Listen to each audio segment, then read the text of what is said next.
سوال: خواتین کے کون سے ایسے مسائل ہیں جن سے آپ کو خصوصی دلچسپی ہے؟ پاکستان کے مسلم معاشرے میں خواتین کی ایک بڑی اکثریت بنیادی انسانی حقوق سے محروم ہے۔ زندگی کے مختلف مراحل میں اپنے بارے میں فیصلے کا کوئی حق اس کو کم ہی حاصل ہوتا ہے۔ کبھی والدین اس کے بارے میں فیصلہ کرتے ہیں، پھر شوہر اور اس کے گھر والے اس کے فیصلوں کا حق چھین لیتے ہیں، اور کبھی معاشرتی اور معاشی جبر کے تحت وہ اولاد کے فیصلوں کی پابند رہتی ہے۔ روایت اور مذہب کے نام پر برآمد شدہ رسم و رواج کا جبر ان سب پر مسلط ہے۔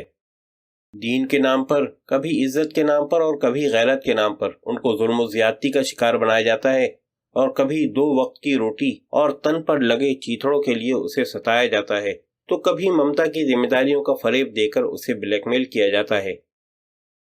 ولادت کے وقت ایام جاہلیت کے عرب معاشرے کی جو تصویر کشی قرآن پاک نے کر رکھی ہے، کم و بیش وہی صورتحال آج بھی عورت کی زندگی پر حاوی ہے۔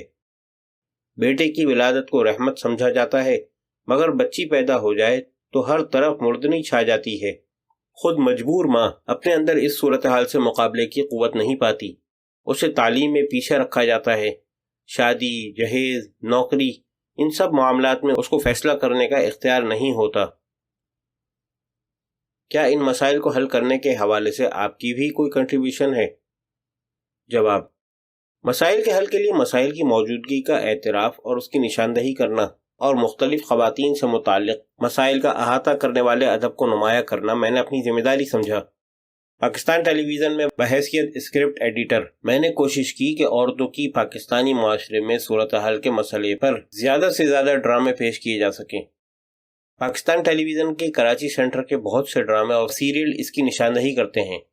میں نے کوشش کی ہے کہ جن اداروں میں بھی رہوں، ان کے پلیٹ فارم سے زیادہ خواتین اور ان کے مسائل کا شعور رکھنے والی خواتین کو نمایاں کیا جائے، اور مختلف مرحلوں میں ان کو بااختیار بنایا جائے۔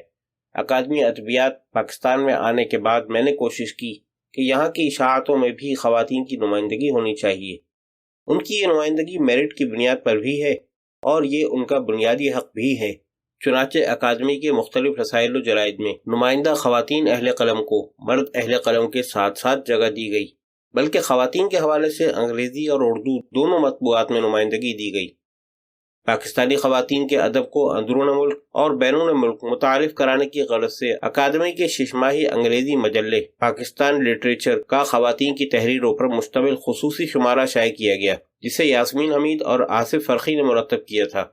اس کے علاوہ اکادمی کے 6 ماہی رسالے ادبیات کا خصوصی شمارہ خواتین کا عالمی ادب کے نام سے شائع کیا گیا۔ یہ شمارہ 920 صفحات پر مشتمل ہے۔ ان دونوں مطبوعات میں پاکستان کی تمام زبانوں کی اہل قلم خواتین کو نمائندگی دی گئی ہے۔ ابھی ایک اور بڑا کام ڈاکٹر سلطانہ بخش نے کیا۔ انہوں نے پاکستانی اہل قلم خواتین کے عنوان سے ایک کتاب مرتب کی ہے، جس میں پاکستان کی تمام زبانوں کی ممتاز خواتین اہل قلم کی تحریروں کا جائزہ پیش کیا گیا ہے۔ اس کے علاوہ میں ٹی وی اور ریڈیو پر بھی اور خواتین کے حقوق کی دیگر تنظیموں کے پلیٹ فارم سے بھی واضح اور بین طور پر خواتین کے حقوق کی بات کرتا رہتا ہوں۔ سوال: کیا خواتین کی شاعری نے مجموعی طور پر ہمارے معاشرے پر کوئی اثرات مرتب کیے ہیں؟ جواب: احساس و شعور اور رائے عامہ پر خواتین کی شاعری کے اثرات کو ناپنے کے بہت سے طریقے ہو سکتے ہیں، مگر ایک سبب یہ ہے کہ شہروں میں بھی اور رفتہ رفتہ ایک محدود پیمانے پر دیہات میں بھی خواتین اپنے مسائل اور حقوق کے بارے میں زیادہ بیدار معلوم ہوتی ہیں۔ شعور و ادراک کی اس سطح پر پہنچنے میں اہل قلم خواتین اور خاص طور پر شاعرات کے کردار کو نظر انداز نہیں کیا جا سکتا۔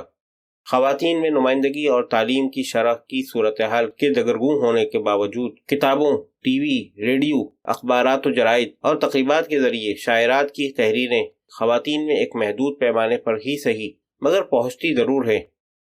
ادا جعفری، زہرا نگاہ، ایشور ناہید، فہمیدہ ریاض، پروین شاکر، شبنم شکیل، شاہدہ حسن، یاسمین حمید، منصورہ احمد، شاہین مفتی، نسرین انجم بھٹی، عذرا عباس، حمیرہ رحمان، سحر امداد، عطیہ داؤد، حسینہ گل، سائرہ خان، ماہ طلعت زاہدی اور بہت سی خواتین کی تحریریں کسی نہ کسی سطح پر عوام تک ضرور پہنچ رہی ہیں۔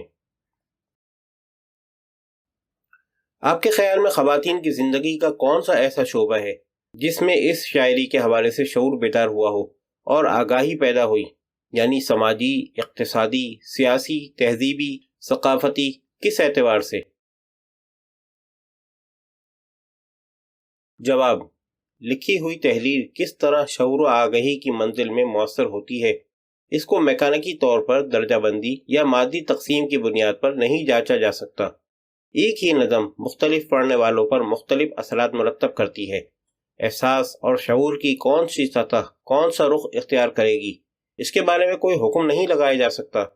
ظاہر ہے کہ جب اپنی صورتحال کا شعور پیدا ہوتا ہے تو اس کے اسباب کی طرف بھی نظر جاتی ہے، اس کے عوامل و عناصر کی موجودگی کے ذمہ داروں کی طرف بھی خیال جاتا ہے، اور پھر اس صورتحال سے نکلنے کے لیے مستقبل کی طرف جاتے ہوئے راستوں کو تلاش کرنا بھی اس کا ایک حصہ ہے۔